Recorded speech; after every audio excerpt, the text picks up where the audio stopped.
The Queen would normally be preparing to travel to Sandringham for Christmas. But with COVID rules being tightened, how her first time marking the holiday without her late husband Prince Philip by her side could be at risk.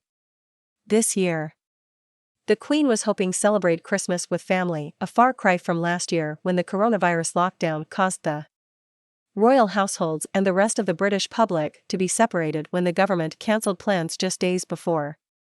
December 25. In 2020, she and Philip were forced to spend Christmas alone as plans were cancelled up and down the country. In the run up to Christmas this year, families are eagerly awaiting to see if restrictions will remain relaxed as the Omicron variant tightens its grip on the UK.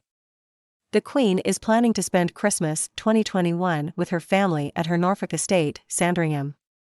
But as she marks her first festive season without her husband, she'll be nervously waiting to see if rules are tightened and whether she'll end up alone this year. But how will the Queen celebrate Christmas if plans can go ahead? A list of which royals will be attending is never made available prior to the big day, but usually the core family come together to spend Christmas, including the Duke and Duchess of Cambridge and their 3 children.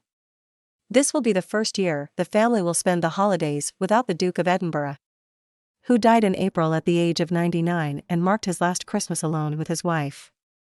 Christmas is a big event for the royal households, and the family don't get much time off from public-facing events during the period either. The Queen will travel the 100-mile journey from her current home Windsor Castle to Sandringham by train around a week before December 25.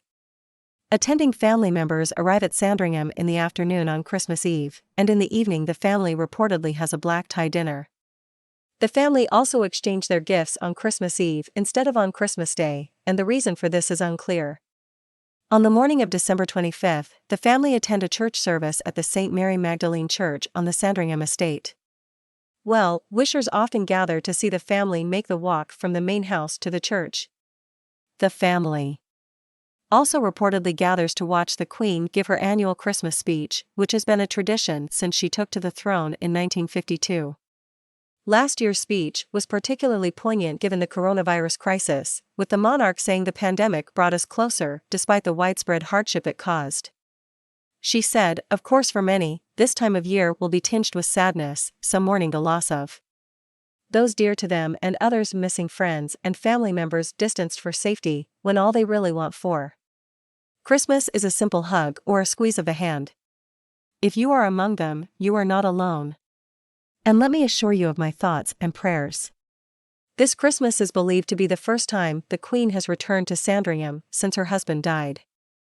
Last year marked the first Christmas in 32 years that the monarch didn't spend the day in Norfolk, instead staying in Windsor in line with coronavirus restrictions on travel at the time. Her first visit is particularly poignant as Sandringham is where the Duke of Edinburgh chose to live out much of his later years following his retirement in 2017, the Duke lived in a cottage called Wood Farm when the Queen was not in residence and spent Christmas through to February with his wife living in the main house.